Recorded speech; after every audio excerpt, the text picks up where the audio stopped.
बल्कि जनता के द्वारा मनाई जा रही है। पब्लिक फेस्टिवल ये केवल भारत में ही नहीं, अब तो पूरे दुनिया में बाबा साहब अम्बेडकर की स्वीकार्यता बढ़ी है, क्योंकि बाबा साहब अम्बेडकर ने जो पूरा जीवन संघर्ष में बिताया और मानवता बहाली के लिए, इंसानियत की स्थापना के लिए, इंसानियत की पूरा स्थापना के लिए, एक तो आज से 2500 वर्ष पहले तथागत बुद्ध ने भारत में सड़ी गली सामाजिक व्यवस्था को दरकिनार करके और इंसानियत बहाली का काम किया और 2500 वर्ष बाद बाबा साहब अम्बेडकर ने इंसानियत बहाली के लिए समता, स्वतंत्रता, बंधुत्व और न्याय पर आधारित सामाजिक व्यवस्था की स्थापना के लिए भारत का संविधान भारत देश में लागू कराया। इसलिए हम उनके प्रति बहुत ही कृतज्ञ हैं, ऋणी हैं और दोहरे साहब ने बहुत सटीक बातें कही कि अगर हम जातिवादी होते तो हम जतियों नाम की तस्वीरें पूज रहे होते, उनके प्रति श्रद्धा सुमन अर्पित कर रहे होते। पर बाबा साहब हम लोग जातिवादी नहीं बल्कि सिद्धांतवादी हैं, मानवतावादी हैं। हम इंसानियत बहाली के लिए संघर्ष कर रहे हैं। पूरे देश में हम सिंगल लार्जेस्ट कास्ट जो परिवर्तन के लिए हमारी प्राणों की पुकार है। हम इस देश की व्यवस्था में बदलाव लाना चाहते हैं और आज मानवर कांशीराम साहब के चेहरे पूरे देश में नए सिरे से सामाजिक बदलाव के आंदोलन को पुनर्जीवित करना चाहते हैं। हमारे आप लोगों ने जो सरकार देखी है, 4 बार सरकार उत्तर प्रदेश में बनाई जा चुकी है, वो सरकार सामाजिक परिवर्तन के आंदोलन की उत्पत्ति है। अगर सामाजिक बदलाव का आंदोलन हमारे महापुरुषों ने शुरू नहीं किया होता तो 3 जून 95 को हमारी महिला मुख्यमंत्री नहीं बनी होती। इस देश में 2 ताकतें काम कर रही हैं।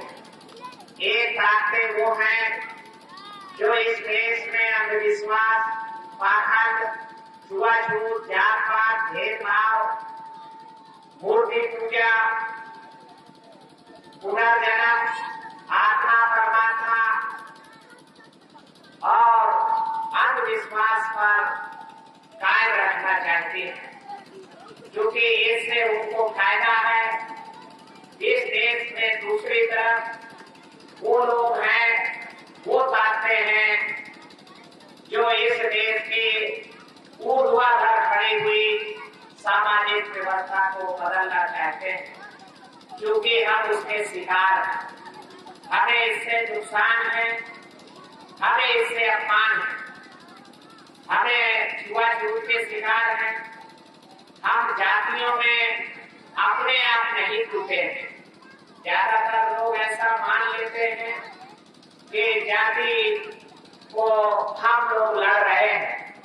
नहीं, हम इस देश के एक भूमि के भाई हैं, हम द्रविड़ियन हैं, हम भारत के मूल निवासी हैं।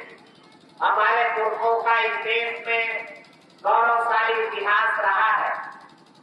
हम सिंधु घाटी के सभ्यता के निर्माता हैं। हड़प्पा और मोहनजोदड़ो जैसे बड़े शहर हमारे पुरखों ने बनाए। आज आर्य नाम से उनको कम पहचाना जाता है, तो इसलिए वो उच्च जाति और हिंदुत्व क्या है? वो जो हिंदुत्व की बात कर रहे हैं वो गैर बराबरी की व्यवस्था व्यवस्था को बनाए रखने की बात कर रहे हैं। ये सामाजिक व्यवस्था कभी ब्राह्मण धर्म के नाम से पहचानी गई, कभी ये सनातन धर्म के नाम से पहचानी गई, कभी ये हिंदू धर्म के नाम से, कभी वैष्णव धर्म के नाम से, और आज इसको नागपुर में बैठा हुआ आरएसएस मुख्यालय ने नया नाम दिया है हिंदुत्व। हिंदुत्व को वो अर्थात हिंदू के लेवल में, हिंदू का लेवल ऊपर से है, हिंदुत्व का लेवल ऊपर से है, और अंदर से वो वर्ण व्यवस्था को और इस देश की ऐसी खड़ी हुई व्यवस्था को बनाए रखना चाहते हैं। ऊपर वालों को ऐसे मानवर काशीराम जी हमेशा कहते रहे कि ऐसी व्यवस्था को मैंने गर्दन से पकड़ रखा है। ऊपर वालों को फायदा है, इनकी आबादी 15% है, नीचे वालों को नुकसान है। जिनकी आबादी 85% है उनको नुकसान है। जाति के आधार पर हमें पढ़ाई से रोका गया, जाति के आधार पर धन दौलत रखने के अधिकार से रोका गया। वो बूढ़े बुजुर्ग मुझे यहाँ दिख रहे, जो 75, 80, 100 साल की उम्र के भी लोग यहाँ बैठे हैं, और उनको ये पता है कि हमें मकान बनाने का, कच्चा घर भी ऊंची आबादीदार बनाने का हक इस देश की समाज व्यवस्था में नहीं दिया गया। कोई गुंडागर्दी के आधार पर नहीं, कोई जबरदस्ती के आधार पर नहीं, बल्कि कानून के आधार पर। और कानून ऐसा जो मौखिक नहीं है, भरो खाता का कानून नहीं है, लिखित कानून है। तो वो लिखित कानून के आधार पर हमें इस देश में, जिसका नाम संविधान है, तो उसको और उसके सहयोगी करीब 25 कानून की किताबें और हैं, जिनको वशिष्ठ स्मृति, याज्ञवल्क्य की स्मृति और आपस्तंभ धम्मसूत्र और गौतम स्मृति और अनेक तमाम नामों से जानते हैं। मनोविधान अकेले ही नहीं है, उसके लगभग 25 सहयोगी ग्रंथ और हैं जो उस मनोविधान को सपोर्ट करते हैं, फल प्रदान करते हैं। तो ऊपर वाले लोगों को फायदा है। कहा गया कि जाति के आधार पर ब्राह्मण को पढ़ने का अधिकार और पढ़ाने का अधिकार, जाति के आधार पर क्षत्रिय को और जन्म के आधार पर राजा बनने का अधिकार। कानून में लिखा है कि राजा का बड़ा बेटा ही राजा होगा, चाहे अंधा हो, लूला हो, लंगड़ा हो या व्यभिचारी, बलात्कारी, हत्यारा हो, और अगर वो राजा का बड़ा बेटा है तो वो राजा होगा। धृतराष्ट्र क्या अंधा था, पर क्योंकि वो राजा का बड़ा बेटा था, वो हालांकि राजा बनने की व्यवहारिक योग्यता नहीं रखता था, पर राजा का बड़ा बेटा होने के कारण वो राजा हुआ। अनेक राजा जो सलामी होते थे, व्यभिचारी होते थे, अपने भाई के, अपने बाप के हत्यारे होते थे, और राजा का बड़ा बेटा होने के कारण उनका राज्याभिषेक किया गया। तो जाति के आधार पर ऊपर वालों को फायदा है, जमीन जायदाद रखने का अधिकार है, जाति के आधार पर व्यापार करने का अधिकार है, और नीचे वाले लोगों को जाति के आधार पर पढ़ाई से रोका गया। मैंने बहुत जगह पूछा, यहाँ कुशवाहा जी बैठे हैं, अभी कुछ देर पहले यादव जी बैठे थे, मैंने उनसे पूछा कि आपके बाबा पढ़े थे क्या? तो उन्होंने कहा नहीं, बाबा नहीं पढ़े। मैं पीछे अभी बलरामपुर में आया था, तो बलरामपुर में पटेल समाज के बूढ़े बुजुर्गों से पूछा कि आपके बाबा पढ़े थे, पिताजी पढ़े थे? बोले नहीं पढ़े थे। मैंने चौहान साहब लोगों से पूछा और राजभरों से पूछा, किसान भाइयों से पूछा कि आपके पिताजी, बाबा और बाबा के पिताजी क्या पढ़े थे? उन्होंने कहा नहीं पढ़े थे। तो मैंने पूछा क्यों नहीं पढ़े थे? तो कहा रहे और उन्हें ज्ञान बुद्धि बुद्धि नहीं रह गया, स्कूल में नहीं गया। दूसरी बात, हमारे पुरखों ने पढ़ने का कोशिश किया पर स्कूल में उनको पढ़ने की मनाही थी। स्कूल में कानून था कि अगर किसी यादव लोधी वार भरी काशी पूर्णी जमात पूरी धोबी नेतर के कान में ज्ञान का एक भी शब्द पड़ जाए तो कानों में पिघलाकर शीश और रांगा भरवा दिया जाए। अगर कोई यादव लोधी वार भरी ज्ञान को सुन लेता है तो पिघला के शीश रांगा भरा दिया जाए, और अगर वो पढ़ लेता है तो जीव कटवा ली जाए, और अगर वो उसको याद कर लेता है तो उसको मृत्यु दंड दिया जाए। अयोध्या में रहने वाले मर्यादा पुरुषोत्तम श्री राम ने इस कानून का कड़ाई के साथ पालन किया। हमारा एक पुरखा जिसका नाम सबूत था, शायद वो यादव था या कुशवाहा था या शायद निषाद थे, जो भी था पर वो शूद्र था। जंगल में रह के तपस्या कर रहे थे, वेद पढ़ रहे थे और लगभग 100 बच्चों को जंगल में पढ़ा रहे थे। तो ब्राह्मणों को, अयोध्या के मुनियों को पता चला और गुरुओं को पता चला कि ये कानून का उल्लंघन हो गया है, लॉ एंड ऑर्डर फेल हो गया है। लॉ एंड ऑर्डर फेल होने का उन्होंने राजा राम के ऊपर तोहमत लगाई और तोहमत लगा करके एक बच्चे को भांग अधूरा खिला के बेहोश करके ले गए राम के दरबार में और स्यापा किया कि हे राम, तुम्हारे राज में अधर्म हो गया, लॉ एंड ऑर्डर फेल हो गया है और इसलिए हमारा लड़का अल्पायु में मर गया है। राजा राम परेशान हुए कि भाई ऐसा कैसे हो सकता है। वशिष्ठ मुनि आए और उन्होंने कहा कि राजा राम, ये ब्राह्मण देवता ठीक कह रहा है। मैंने भी ऐसी कथाएं, कहानियां, खबर सुने हैं कि आदिवासियों ने, शूद्रों ने सेवा का काम छोड़ दिया है, वेद पढ़ने पढ़ाने का काम कर रहे हैं। इसके कारण ब्राह्मण पुत्र को मरना पड़ा है, मृत्यु को प्राप्त हो गया है।